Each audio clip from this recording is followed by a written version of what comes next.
नमस्कार. आज आपण बनवत आहोत खिचडी, भाताची खिचडी. तर त्याच्यामध्ये सोयाबीन, मुगाची डाळ, तुरीची डाळ आणि तांदूळ असं सर्व साहित्य घेतलेलं आहे. आणि आता मी इथं फोडणी देत आहे खिचडीसाठी. मिरची टाकलेली आहे, कांदा टाकलेला आहे, कढीपत्ता, टोमॅटो हलवून घ्यायचे, धने जिऱ्याची पूड,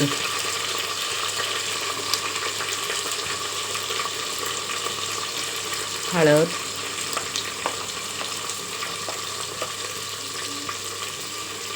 जिरे चवीसाठी असे सर्व साहित्य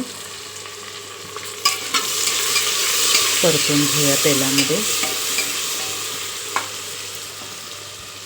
कांदा भाजला की त्याच्यामध्ये धुवून घेतलेले डाळी आणि तांदूळ हे सर्व ह्याच्यामध्ये मिक्स करून कुकरला 3 शिट्ट्या करून घ्यायच्या आहे. कांदा, टोमॅटो, मिरची, हळद, मीठ सगळं भाजून झालेलं आहे. त्याच्यामध्ये आता मी तांदूळ डाळ टाकते.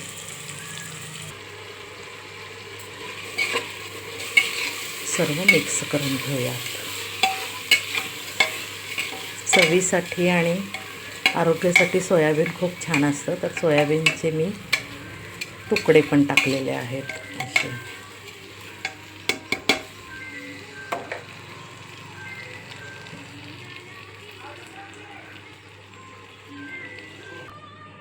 भातामध्ये आता पाणी टाकलेलं आहे.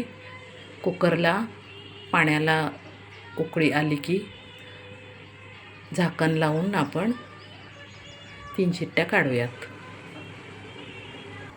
कुकरला 4 शिट्ट्या करून घेऊया.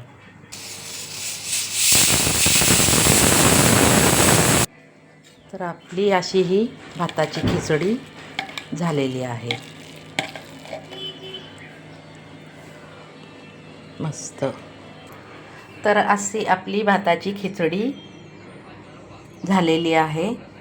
त्याच्यासोबत मी लोणचं घेतले, दही घेतलेलं आहे आणि बीट गाजराची कोशिंबीर. तर या जेवायला. तुम्ही अशी रेसिपी करून बघा. आवडली असेल रेसिपी तर लाईक, कमेंट, सबस्क्राईब करायला विसरू नका. धन्यवाद.